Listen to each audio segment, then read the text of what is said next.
Hello, good evening everyone. How are you? I hope everybody is fit and fine and your preparation is going on very well. So, today we are going to discuss non-finite verbs.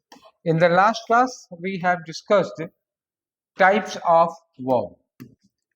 तो पिछली class में हम लोगों ने discuss किया था types of verb, जिसमें types of verb में हमने आप लोगों को बताया था ढेर सारी टाइप्स के। दो टाइप की वर्ब होती हैं, फाइनाइट और नॉन फाइनाइट वर्ब होती हैं। और फाइनाइट वर्ब क्या होती है, फाइनाइट कितने टाइप की होती है, तो फाइनाइट वर्ब में भी मेन वर्ब होती है, ऑक्सिलरी वर्ब होती है। ऑक्सिलरी वर्ब भी दो टाइप की होती है, प्राइमरी ऑक्सिलरी होती है, मॉडल ऑक्सिलरी होती है। और दूसरी जो मेन वर्ब होती है, मेन वर्ब में भी दो तीन तरह की एक्सट्रैक्टिव वर्ब होती है और पजेसिव वर्ब होती है, और एक्शन है, एक्शन में भी ट्रांजिटिव और इंट्रांजिटिव है। तो हम लोगों ने फाइनाइट वर्ब का पूरा कच्चा चिट्ठा कर दिया था। मैंने कहा था कि आज हम लोग नॉन फाइनाइट वर्ब पढ़ेंगे। तो नॉन फाइनाइट वर्ब में एक ब्रीफिंग मैंने उस दिन की थी कि नॉन फाइनाइट वर्ब जो होती है, नॉन फाइनाइट वर्ब कौन सी होती है, नॉट बाउंड टू सब्जेक्ट।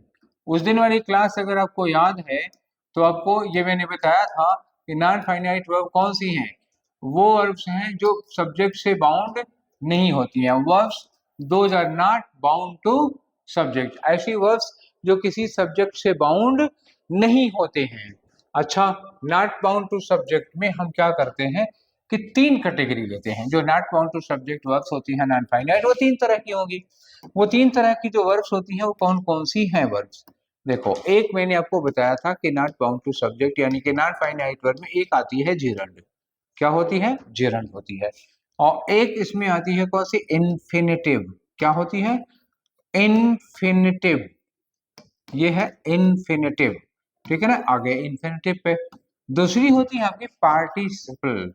क्या नाम है इसका, पार्टिसिपल्स, ठीक है ना। अब ये पार्टिसिपल्स कितने हैं, ये खुद भी तीन तरह के होते हैं। तो पहले इनकी बात कर लेते हैं। जेरंड कौन है, जेरंड है वर्ब की आईएनजी फॉर्म। क्या है gerund, gerund is ING form of verb, ING form of verb. लेकिन कैसी आईएनजी की ING form of verb, gerund verb की आईएनजी फॉर्म है वो जो किसी वर्ब के सब्जेक्ट के रूप में काम करती है, किसी वर्ब के ऑब्जेक्ट के रूप में काम करती है, किसी पजेसिव एडजेक्टिव का ऑब्जेक्ट हो सकता है वो, ठीक है। तो ये होती हैं, या किसी प्रीपोजिशन का ऑब्जेक्ट हो। तो तीन चार तरह से जेरंड काम करता है। एक बार फिर से समझो, जेरंड क्या होता है, ING form of verb when used as the subject of a verb, when used as an object of a verb, when used as an object of any preposition or possessive adjective, then it is called gerund, ing form of verb. Next में आते हैं तो infinitive क्या होती है, infinitive होती है to के साथ वर्ब की फर्स्ट फॉर्म। क्या होती है, टू के साथ वर्ब की फर्स्ट फॉर्म। इनका भी पर्पस क्या होता है, क्यों यूज किए जाते हैं, पहचान एकदम निराली है। टू एंड फर्स्ट फॉर्म, दूसरी और कोई वर्ब इस तरह की इस शक्ल में दिखेगी नहीं आपको। टू के साथ वर्ब की फर्स्ट फॉर्म, दूसरी कोई वर्ब नहीं होती। जितनी भी नॉन फाइनाइट है और मेन वर्ब है, किसी में टू के साथ फर्स्ट फॉर्म नहीं लगती है। तो एकदम निराली है, एकदम अलग है, एकदम इकलौती है। टू के साथ वर्ब की फर्स्ट फॉर्म इन्फिनिटिव है। काम इनका भी वही होता है, सब्जेक्ट की तरह यूज हो सकते हैं, ऑब्जेक्ट की तरह यूज हो सकते हैं ये, और इफेक्ट बता सकते हैं ये, पर्पस बता सकते हैं ये, ठीक है ना। इतने सारे कामों के लिए इनका यूज किया जाता है, इन्फिनिटिव का यूज किया जाता है। फिर आते हैं पार्टिसिपल्स में। पार्टिसिपल अपने आप में तीन तरह के पार्टिसिपल्स होते हैं, इनमें भी थोड़ा सा लफड़ा है। कितने पार्टिसिपल होते हैं, तीन पार्टिसिपल होते हैं। एक पार्टिसिपल कौन है, प्रेजेंट पार्टिसिपल होता है, ठीक है ना। क्या होता है, प्रेजेंट पार्टिसिपल। एक होता है इसमें प्रेजेंट पार्टिसिपल, ठीक है ना। और दूसरा क्या होता है, past participle. Present participle, past participle and perfect participle, ये पास्ट पार्टिसिपल हुआ। And perfect participle, perfect participle, ये हो गए प्रेजेंट परफेक्ट पास्ट, ठीक है ना, ये हो गया। अब इसके बाद देखते हैं ये प्रेजेंट पार्टिसिपल, पास्ट पार्टिसिपल और परफेक्ट पार्टिसिपल का क्या फर्क होता है। Present participle much more ING form of verb, ये भी वर्ब की आईएनजी फॉर्म है भाई। पास्ट पार्टिसिपल होता है, वर्ब की थर्ड फॉर्म होती है, ठीक है। परफेक्ट पार्टिसिपल होती है तो क्या होती है, इसमें हैविंग के साथ वर्ब की आईएनजी फॉर्म होती है, सॉरी हैविंग के साथ वर्ब की थर्ड फॉर्म होती है। ये हुई आपकी परफेक्ट पार्टिसिपल। तो इतने पार्टिसिपल हो गए, कुल मिला के नॉन फाइनाइट कितने हो गए आपके, पांच हो गए। Five types of non finite है। नॉन फाइनाइट एक बार फिर से रिवाइज करते हैं हम लोग, जो अभी अभी लिखा था उसको थोड़ा सा रिवाइज करते हैं। Non-finites, what are non-finites? Non-finites are the verbs which are not bound to their subject. वो वर्ड्स जो अपने बाउंड सब्जेक्ट से बाउंड नहीं है. There are 5 types of basically 3 types of non-finite verbs. First is gerund, second is infinitive, and third is participles. What are gerunds? Gerunds are ing form of verb. Ing form is fourth form of verb that is not used as a main verb. Ing form of verb that is used as subject or object of a verb. Subject of verb, object of verb, object of a preposition and object of a possessive adjective. तब इसको हम क्या कहेंगे? gerund कहते हैं. infinitive क्या होता है? First form of verb preceded by to या to followed by first form of verb. Function क्या होता है इनका? ये भी सब्जेक्ट की तरह काम करेगा, ऑब्जेक्ट की तरह काम करेगा, पर्पज बताएगा, इफेक्ट बताएगा, कभी कभी रीजन भी बताता है. ठीक है ना, ये काम से है. अब इसके बाद आते हैं पार्टिसिपल्स. पार्टिसिपल्स है. पार्टिसिपल में present participle, past participle, perfect participle, 3 participle होते हैं. Present participle once more ING form of verb.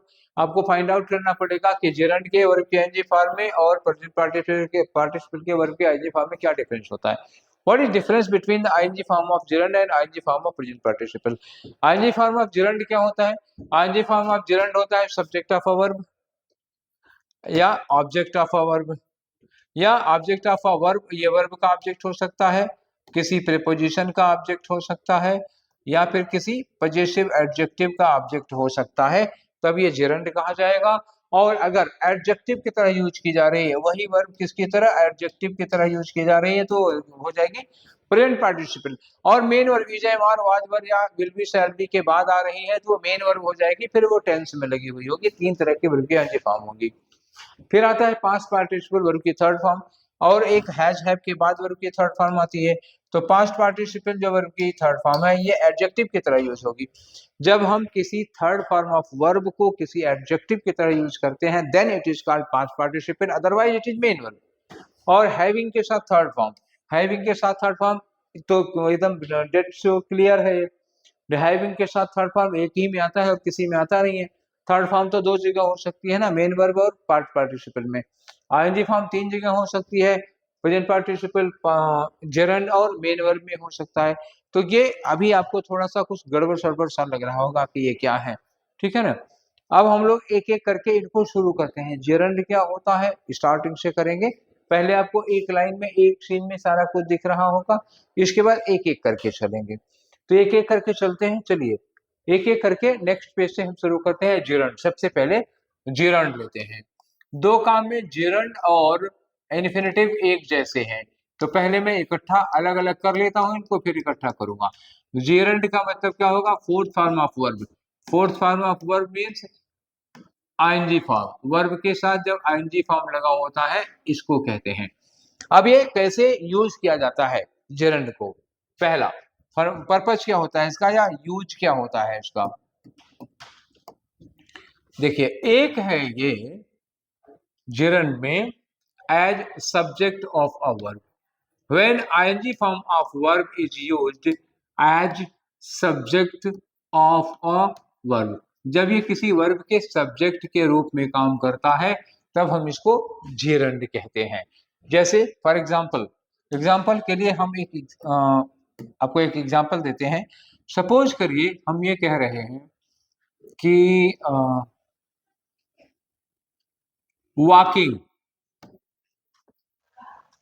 walking has improved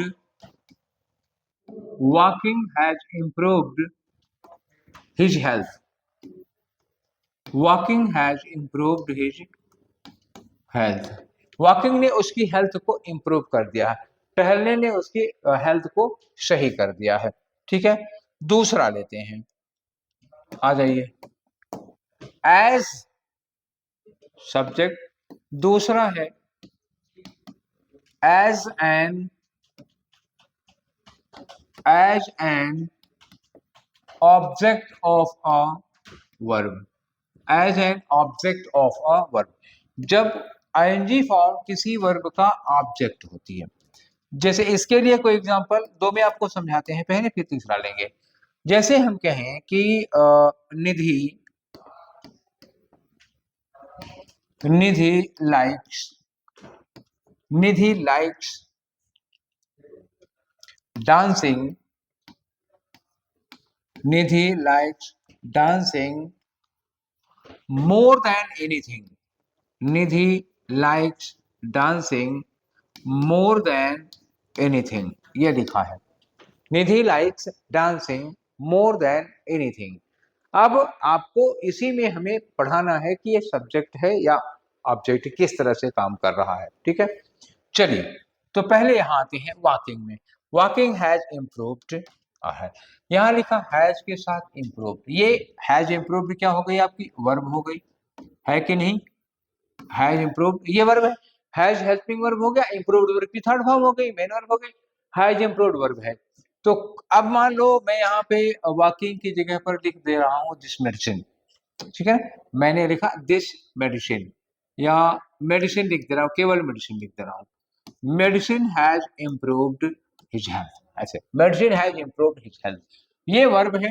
किसने इम्प्रूव किया उनकी हेल्थ को, सब्जेक्ट है, जिसने उनकी हेल्थ को इम्प्रूव किया वो कौन है, सब्जेक्ट है।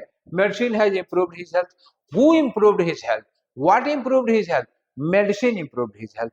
तो जिसने उस काम को किया है वो सब्जेक्ट हो जाएगा, तो इसका मतलब हुआ कि मेडिसिन सब्जेक्ट है, मेडिसिन सब्जेक्ट है। मान लीजिए हम यहाँ पर मेडिसिन नहीं लिखते, मान लीजिए कि हम यहाँ पर मेडिसिन नहीं लिखते, इस मेडिसिन की जगह पर हम एक एक्टिविटी लिख देते हैं कि walking has improved his health, medicine की जगह क्या लगा दिया, walking has improved his health, टहलने ने उनके हेल्थ को सुधार दिया। तो जो मेडिसिन की जगह पर जो वर्ड काम कर रहा है ये क्या है, ये वर्ब की आईएनजी फॉर्म है और ये सब्जेक्ट का काम कर रहा है। जब वर्ब की आईएनजी फॉर्म किसी सब्जेक्ट का काम करता है तो उसको हम क्या कहते हैं, जीरंड कहते हैं। समझ में आ गई बात। When fourth form of verb, that means ing form of verb, is used as subject of a verb, then it is called a gerund. Clear? चलिए, and object of a verb, अब हम object की बात करते हैं। यहाँ पर एक सेंटेंस लिखा है कि निधि लाइक्स डांसिंग, अगर हम डांसिंग की जगह पर लिख देते हैं निधि लाइक्स आइसक्रीम, निधि एक लड़की है जिसको आइसक्रीम बहुत पसंद है, सभी लड़कियों को आइसक्रीम पसंद होती है। अच्छा, लड़कियां बदनाम है खाली आइसक्रीम पसंद होती हैं, लड़कों को कम पसंद नहीं होती है, बतासे आइसक्रीम चॉकलेट, मैंने देखा है कि कहीं पार्टी वार्टी या कहीं होता है तो लड़कियों से ज्यादा तो लड़के खड़े रहते हैं खाने के लिए, ठीक है। तो निधि लाइक्स आइसक्रीम, निधि को पसंद है, क्या पसंद है, यहाँ पे वर्ब क्या हो गई, वर्ब हो गई लाइक्स, निधि कौन है, सब्जेक्ट है, किसे पसंद है, निधि को पसंद है, ठीक है, पसंद है, क्या पसंद है उसको, उसको क्या पसंद है बोलो, आइसक्रीम पसंद है। तो जो चीज उसको पसंद है वो हो जाएगा आपका ऑब्जेक्ट। अब यही ऑब्जेक्ट की जगह पर मान लो कि हम आइसक्रीम की जगह पर आइसक्रीम ना लिख करके यहाँ पर लिख देते हैं डांसिंग, निधि को आइसक्रीम पसंद है, उसी जगह पर लिख दिया निधि को डांसिंग पसंद है। तो अगर आइसक्रीम ऑब्जेक्ट था तो डांसिंग भी ऑब्जेक्ट होगा। तो यहाँ पे वर्ब की आईएनजी फॉर्म देखो, ING form of verb used as an object of a verb. तो जब ऑब्जेक्ट ऑफ वर्ब यूज करोगे तो इसको हम टेक्निकली क्या कहेंगे, टेक्निकली हम इसको कहते हैं जेरंड। और यहाँ पर जो जो वर्ब की आईएनजी फॉर्म लिखा है वॉकिंग, ये क्या हो गया, इसको भी हम कहेंगे जेरंड। तो ये दो हो गए जेरंड के यूज, क्या होते हैं, सब्जेक्ट ऑफ अ वर्ब, किसी वर्ब का सब्जेक्ट होगा तो जेरंड कहा जाएगा, आईएनजी फॉर्म किसी वर्ब का ऑब्जेक्ट होगा तो जेरंड कहा जाएगा। चलिए, अब इसके बाद हम और आगे बढ़ते हैं, जेरंड का अगला काम, तीसरा होता है जेरंड में, तीसरे में जेरंड में तीसरा use, object of, object, object समझ रहे हो कि मैं पूरा लिखूं, ऑब्जेक्ट ऑफ अ प्रेपोजिशन, तो ऑब्जेक्ट ऑफ अ प्रेपोजिशन, जब किसी प्रेपोजिशन के बाद हम वर्ब की आईएनजी फॉर्म लगाते हैं तो उसे हम क्या कहते हैं, जेरंड कहते हैं। और तीसरा मैं चौथा भी लिख ले रहा हूं, object of, object of possessive adjective, किसी पजेसिव एडजेक्टिव का अगर ऑब्जेक्ट हुआ वर्ब की आईएनजी फॉर्म तो भी जेरंड ही कहा जाएगा उसको, तब भी उसको जेरंड ही कहेंगे, ठीक है। चलिए, अब मैं आपको एग्जांपल देता हूं, जैसे ऑब्जेक्ट ऑफ प्रीपोजिशन की बात करते हैं, जैसे हम कहें कि दे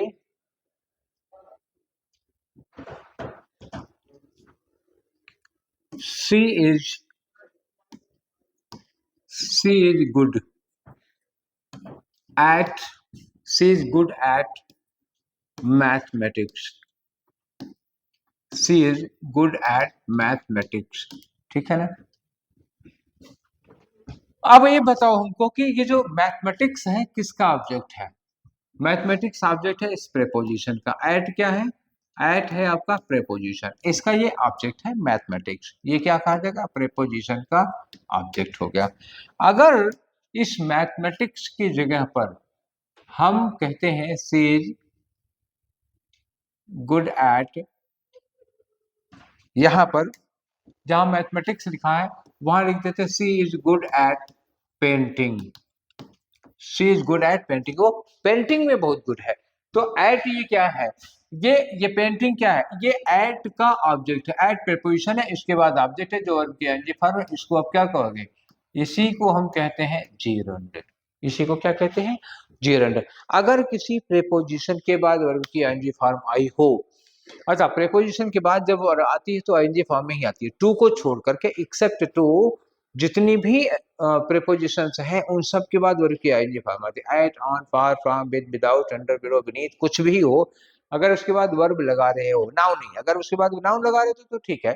अगर किसी प्रीपोजिशन के बाद आप वर्ब यूज कर रहे हो तो वर्ब की आईएनजी फॉर्म ही होगी, दूसरी कोई फॉर्म नहीं होगी। टू के साथ फर्स्ट फॉर्म, अदरवाइज सबके साथ वर्ब की आईएनजी फॉर्म, तो ये जेरंड होगा। किसी भी प्रीपोजिशन के बाद कभी वर्ब की आईएनजी फॉर्म लगी हो तो उसको आराम से जेरंड बोलोगे। ठीक है। पॉजिटिव एडजेक्टिव में जैसे हम कहें कि they did not allow, they did not allow my coming late. They did not allow my coming late. ये माई क्या है, माई है positive adjective. My, your, his, her positive adjective होता है, यही माई है, इसी को कहते हैं पॉजिटिव एडजेक्टिव। इसके बाद जो वर्ब आई है कमिंग, ये कमिंग क्या है, ये वर्ब की है। तो पॉजिटिव एडजेक्टिव के बाद जब वर्ब की आईएनजी फॉर्म आती है तो इसको हम लोग क्या कहते हैं, इसको हम लोग कहते हैं जेरंड। क्यों, क्योंकि ये नाउन का काम कर रहा है ना। माई, माई एडजेक्टिव है, इसके बाद क्या लगता है, नाउन। अगर माई के बाद वर्ब की आईएनजी फॉर्म लगाते हो तो ये नाउन का काम करेगी। Teacher, my book, my car, my house, my city, my teacher, ऐसे होता है। तो माई के बाद जब आएगा कोई भी वर्ब आएगी तो एनजी फॉर्म में आती है तो उसको हम कहते हैं नाउन। नाउन का काम करे तो अब जब वर्ब नाउन का काम करेगी तो उसको जेरंड कहते हैं, ये जेरंड हो गई। तो ये चार थी वर्ब की एनजी फॉर्म जो आपका जेरंड की तरह काम कर रही है, जो जेरंड है। कब कब है वर्ब की एनजी फॉर्म, कब कब जेरंड है, जब वो किसी वर्ब का सब्जेक्ट है, जब वो किसी वर्ब का ऑब्जेक्ट है, जब वो किसी प्रीपोजिशन का ऑब्जेक्ट है, जब वो किसी एडजेक्टिव का ऑब्जेक्ट है, मतलब पॉजिटिव एडजेक्टिव का, तो ये जेरंड होता है। तो आपका जेरंड का पूरा मैटर हो गया।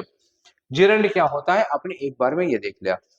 अब दूसरा आता है भाई, जो दूसरी अनफाइनाइट वर्ब है वो है इन्फिनिटिव। क्या है, दूसरी है इन्फिनिटिव। समझ गए, ये इन्फिनिटिव है। इन्फिनिटिव, इन्फिनिटिव क्या होती है, टू के साथ वर्ब की फर्स्ट फॉर्म। ठीक है। बेयर इन्फिनिटिव एक होती है, जब बेयर इन्फिनिटिव होती है तो उसके इन्फिनिटिव के साथ टू नहीं होता, जब इसके साथ टू नहीं होता तो उसको कहते हैं बेयर इन्फिनिटिव। ठीक है, बेयर इन्फिनिटिव कहते हैं। इन्फिनिटिव क्या होता है, टू के साथ फर्स्ट फॉर्म। इसका भी काम क्या है, देखो ये भी सब्जेक्ट ऑफ अ वर्ब, इसका भी यूज नाउ इसी जेरंड की तरह हम करते हैं, subject of a verb.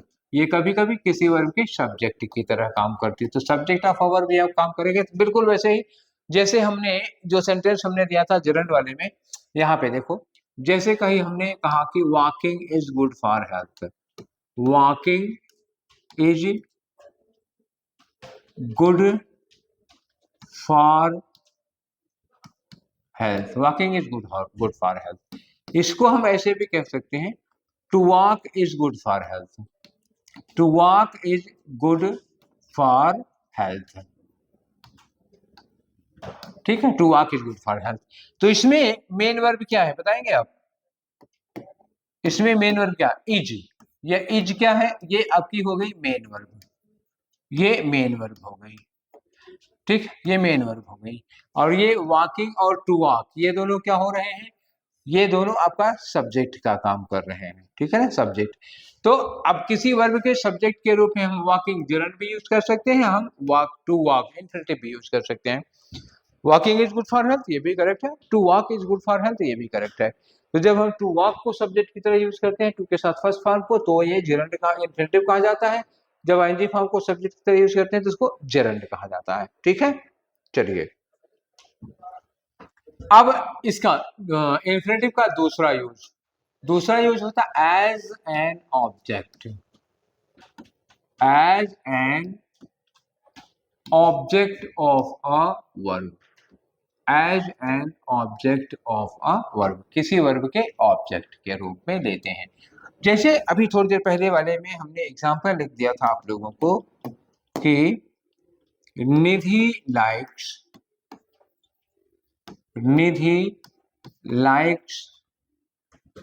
Dancing, Nidhi likes dancing.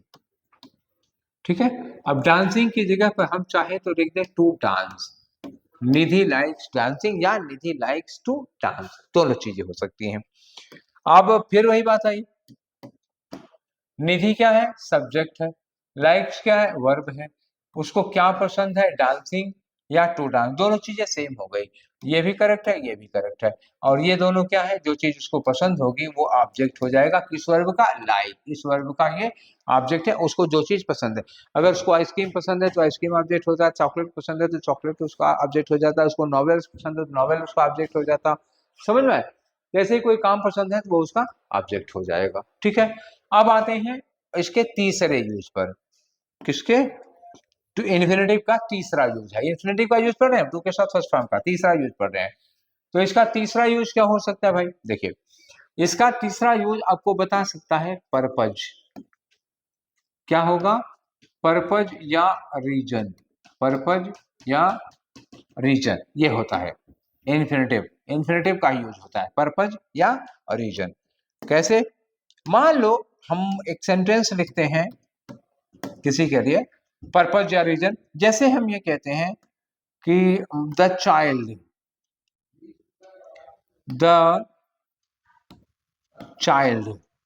cried,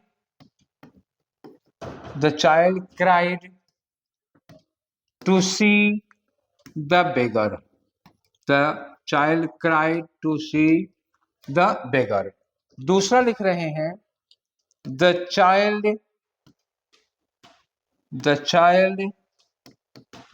cried, the child cried to get the phone। अक्सर आजकल के बच्चे क्या होते हैं, छोटे बच्चे बड़े स्मार्ट हो गए हैं, वो छोटा जो फोन होता है उस पर वो उनको बड़ा मजा आता है देखने में, छोटे बच्चे भी। ठीक है, तो अब दो जगह पे हमने क्राइड के साथ टू के साथ लगा है, यहाँ पे चाइल्ड क्राइड, दोनों में एक्शन सेम है, चाइल्ड क्राइड। यहाँ लिखा टू सी द बेगर, यहाँ लिखा है टू गेट द फोन। बच्चा भिखारी को देखने के लिए रो रहा था कि भिखारी को देखकर रो रहा था, बोलो। बच्चा भिखारी को देखने के लिए रो रहा था या बच्चा भिखारी को देख कर रो रहा था, क्या होगा, तो बच्चा भिखारी को देख कर रो रहा था। यहाँ टू सी क्या है, reason of action, reason of his crime. बच्चा भिखारी को देखकर रोया, डर गया होगा, तो यहाँ टू सी क्या होगा, रीजन होगा। फोन पाने के लिए वो रो रहा है, फोन पाने के लिए रो रहा है, तो यहाँ पे उसके रोने का ये क्या है, पर्पज है। क्यों रो रहा है, फोन को पाने के लिए। तो टू के साथ वर्ब की फर्स्ट फॉर्म हमने लगाई दो अलग अलग सेंटेंस में, कहीं पर वो रीजन बता रहा है एक्शन का, मेन एक्शन का, कहीं पर वो पर्पज बता रहा है मेन एक्शन का। हो गई बात, अब आपको समझ में आया। एक और बात है इसमें, इफेक्ट। कभी कभी क्या होता है कि ये यही जो टू के साथ वर्ब की फर्स्ट फॉर्म है वही टू का इफेक्ट बताती है। अगला जो नेक्स्ट, ये हो गया हमारा 1 2 3, ये 4 है, फोर्थ पर्पज इसका क्या करता है, to tell effect of an action. तो इफेक्ट ऑफ एन एडजेक्टिव भी हो सकता है इफेक्ट। तो दोनों में देखो, टू के साथ लगाओगे तो नेगेटिव आएगा और एनएफ के साथ लगाओगे तो पॉजिटिव आएगा। ठीक है, चलिए तो मान लीजिए हम एक सेंटेंस लेते हैं कि he is to tired, he is too tired to walk anymore. He is too tired to walk anymore. अगला सेंटेंस है he is rich enough. He is rich enough to buy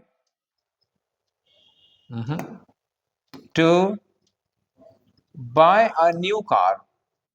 He is rich enough to buy a new car. अब आ जाइए आप,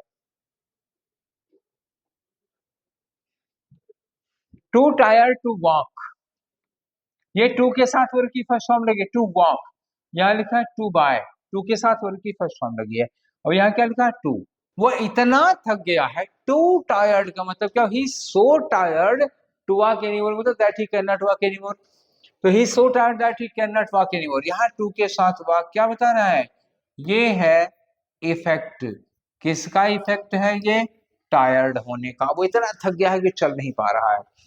to bye, वो इतना अमीर है, he is rich enough to buy a new car, वो इतना अमीर है कि नई कार खरीद सकता है, कभी भी खरीद सकता है। ये इफेक्ट किसका है, ये किसका, रिच इनफ, रिच होने का इफेक्ट, टू के साथ फर्स्ट फॉर्म, वो खरीद सकता है। और टू वॉक इनफ रिजल्ट है किसका, टायर्ड का, टू टायर्ड का, तो ये नहीं चल सकता है। तो यहाँ पर जो टू वॉक लिखा है, टू बाय लिखा है, ये क्या बता रहे हैं, वो उसके टायर्ड होने का, उसके रिच होने का इफेक्ट बता रहे हैं।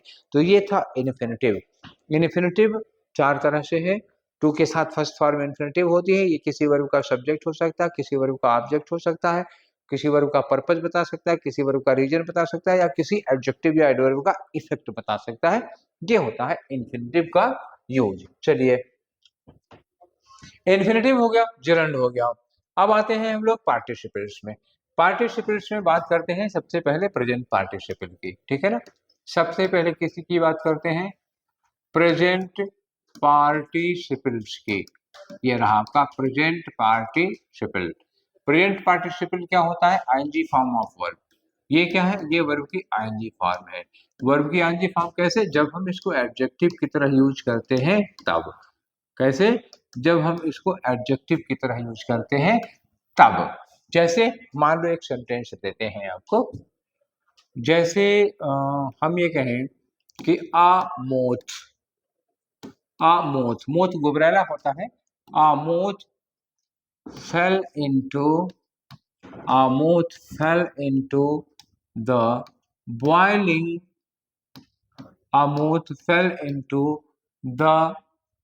boiling milk।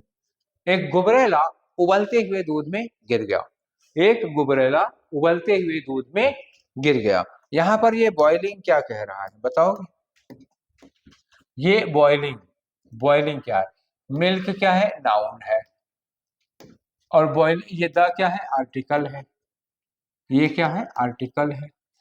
आर्टिकल और नाउन के बीच में हम लोग क्या यूज करते हैं, वर्ब यूज करते हैं, क्या एडजेक्टिव यूज करते हैं। आर्टिकल और अ गुड बॉय में गुड जो है वो क्या है, नाउन है क्या, वर्ब है क्या, नहीं। तो यहाँ पे क्या था, एडजेक्टिव यूज करते हैं। तो जब वर्ब की आईएनजी फॉर्म, ये बॉइलिंग लिखा, जब वर्ब की आईएनजी फॉर्म एडजेक्टिव कहाँ से बनी है, वर्ब की आईएनजी फॉर्म से बनी है, तब इसको हम लोग कहते हैं प्रेजेंट पार्टिसिपल। अगर वर्ब की आईएनजी फॉर्म को हम एडजेक्टिव की तरह यूज करते हैं तो ये क्या होता है, प्रेजेंट पार्टिसिपल। समझ में आ गए, चलिए। तो ये आपका प्रेजेंट पार्टिसिपल हो गया। इसी साथ में हम आपको पास्ट पार्टिसिपल बताते हैं, ठीक है ना, सेम काम है। पास्ट पार्टिसिपल में चल रहा है ना। तो ये आया आपका past participle.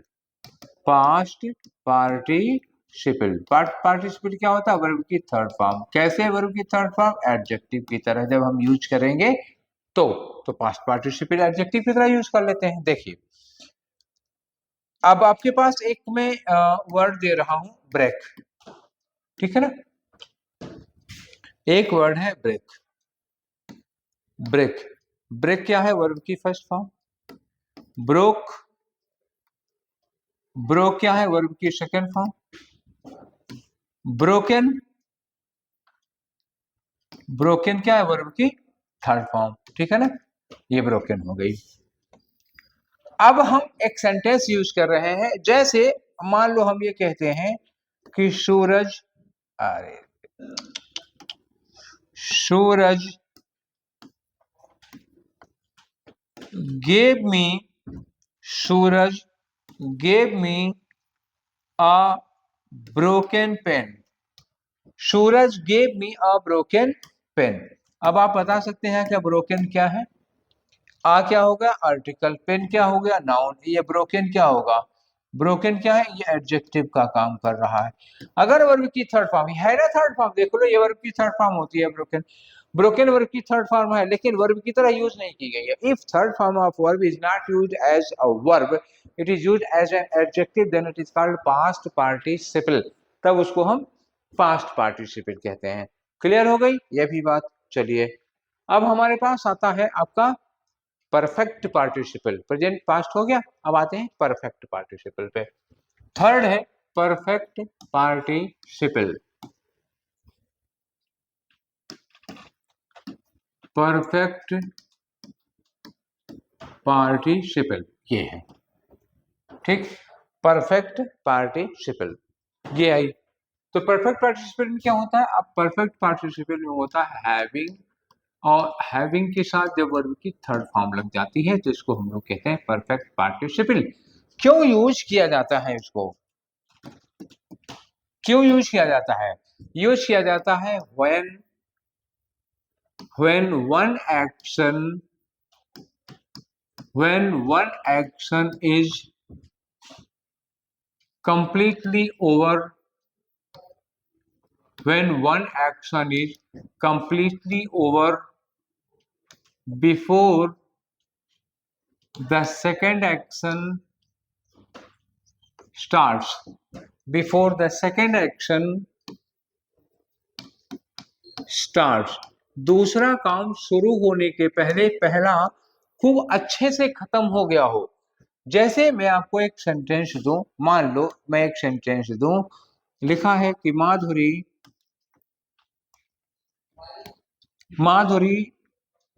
Prepared breakfast, Madhuri prepared breakfast. दूसरा सेंटेंस है she left for her office, Madhuri ने ब्रेकफास्ट बनाया और उसके बाद वो ऑफिस के लिए निकल गई। तो इसमें दो काम किया माधुरी ने, क्या काम किया, व्हिच जो actions Madhuri perform, she prepared breakfast, और दूसरा काम क्या होगा, शी लेफ्ट फॉर ऑफिस, वो ऑफिस के लिए चली गई। Which of the action was performed first, कौन सा पहले हुआ, ब्रेकफास्ट बनाने का हुआ।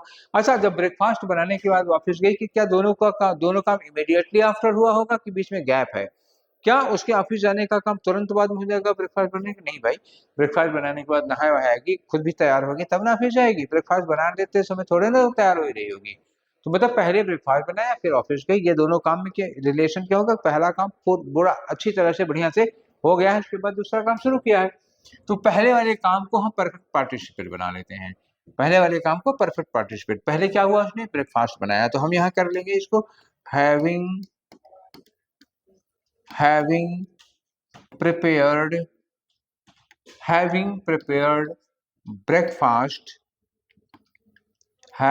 prepared breakfast, का मान लगाओ, माधुरी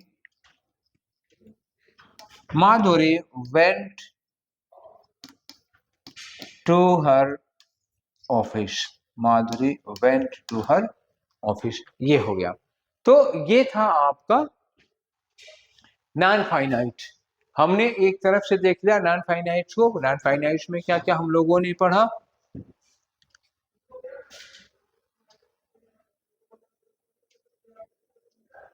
अब हम एक तरफ से आपको नॉन फाइनाइट दिखा रहे हैं।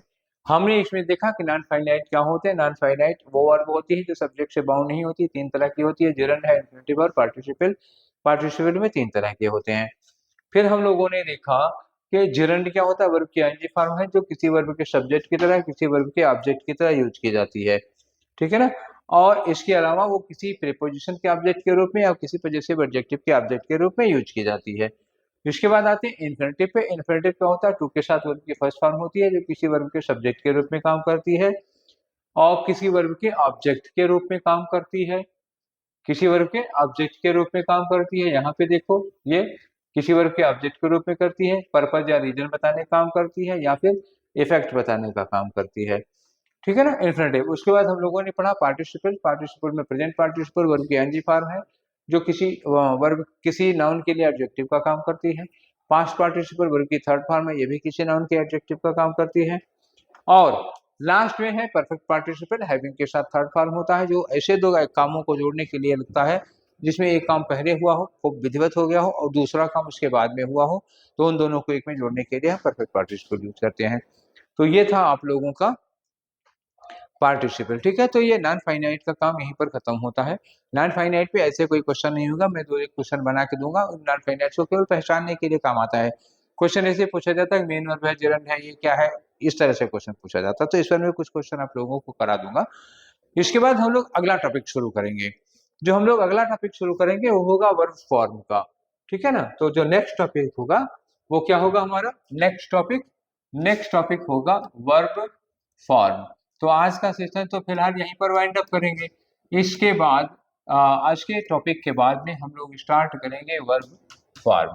तो वर्ब के बाद वर्ब की कौन कौन सी फॉर्म्स होती हैं, कब कौन सी वर्ब की फॉर्म यूज की जाती है, ये चीज आएगी। ठीक है, तो आज का सेशन यहीं पर वाइंड अप करेंगे, फिर मिलेंगे कल वाले सेशन में। Till then take care, thank you.